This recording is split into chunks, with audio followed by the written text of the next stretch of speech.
Welcome to this ExecRank Continuing Board Education Program. This program is worth 3 credits. This is the Continuing Board Education segment on strategic communication in the boardroom. This program discusses the standards and best practices for communicating effectively as a director or advisory board member. Speaking with us today is Mike Harden. Mike is a seasoned international executive and business leader with over 40 years of business experience, 20 of which are at the CEO and COO level. His previous experience includes founding and running several companies, building organizations from the ground up, and managing them through rapid growth. Mike has also held senior positions with large established companies, including president of a division of a Fortune 500 company. He is also a well-known and highly respected executive coach, mentoring and guiding CEOs and other C-level executives to be more successful. Highly sought after as an advisor for his expertise and insights, Mike has served on numerous boards of directors and advisory boards, including several chairman positions. He also taught corporate governance in graduate school. Since 2005, Mike has operated a private executive coaching firm, Clarity Group, LLC. Mike also serves as a master chair with Vistage International, the largest organization of chief executives in the world, where he facilitates and chairs local peer groups of CEOs and other C-level executives.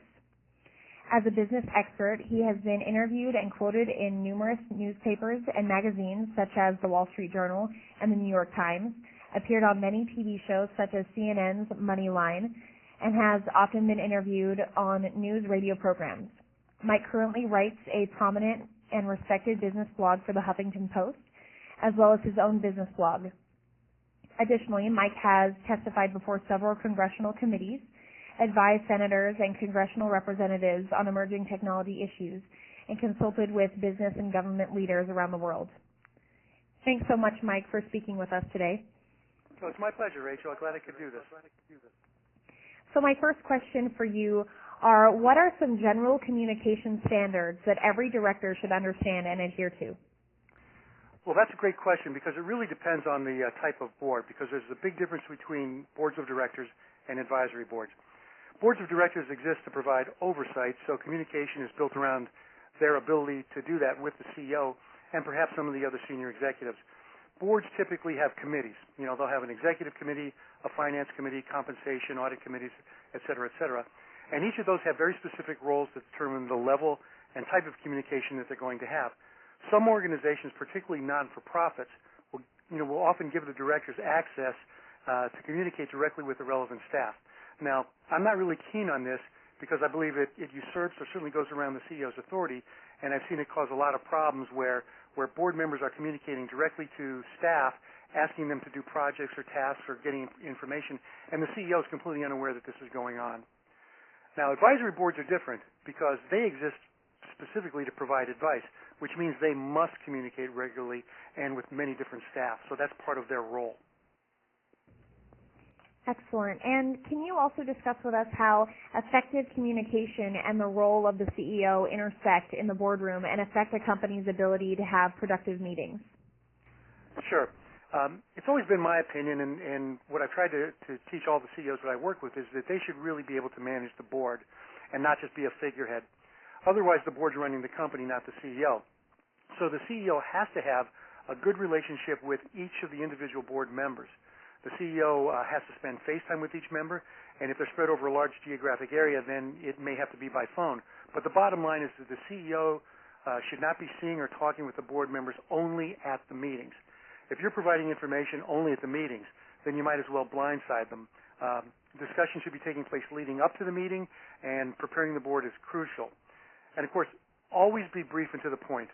Directors typically have a lot of things going on other than your company, so they appreciate the CEO not wasting their time with extraneous or irrelevant information or taking a long time to get to the point. Excellent. And speaking of that, can you also discuss with us the importance of a director's ability to ask the right questions during a board meeting? That's really a good question from you because that's an important aspect of this that often gets missed. If board members are there to provide oversight, or if they're an advisory board to provide advice, they have to really be able to get to the heart of the situation. So basically, they sometimes have to drill down to really understand what's going on and what the CEO is trying to accomplish. I like to call these clarifying questions. These are questions that help everyone understand what's really going on and help them understand the consequences of an action or a strategy. As a director, I want to clarify the issues so there's no misunderstandings.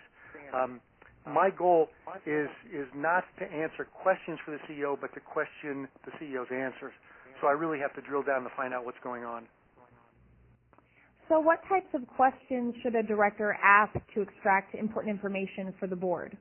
You know, there's really no specific type of question because it's pretty open-ended. Any question that helps you drill down into the issues so there's no ambiguity is a good question. And also, to make sure the CEO and his staff have thought of everything, you want to really ask a lot of questions that go down. I simply revert back to the file, you know, who, what, when, where, and how, and more importantly, why. I can come up with a million questions using those five words. For example, who's in charge of this project? Who is responsible for this or you know, that aspect of it?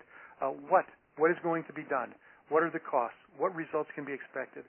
Where? Where will the new office be located? When? When will we expect to see a profit? Or how? How will your current staff execute the plan? And you know, and when they have so many other things going on. And of course, why? Why are we doing this? Why is this important at this time? Why not something else? So you can come up with a lot of questions. The bottom line is that directors have to use their intuition based on their years of experience and their technical competency to really decide sort of which area to drill down into. So for a director tasked with presenting particular issues to the board, what are some strategies for communicating specialized concepts to other directors with different backgrounds and expertise? Well, you know, once again, this is going to vary quite a bit depending on the board and whether it's an advisory board or a board of directors. But really the key is understanding your audience because that's the most important thing you can do.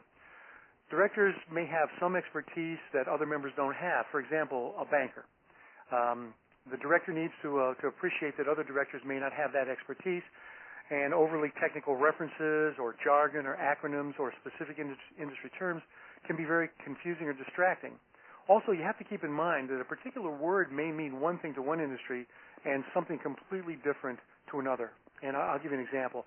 A banker or a finance person may use the term diversification, which typically in their area means spreading the risk of loss through a variety of investment options.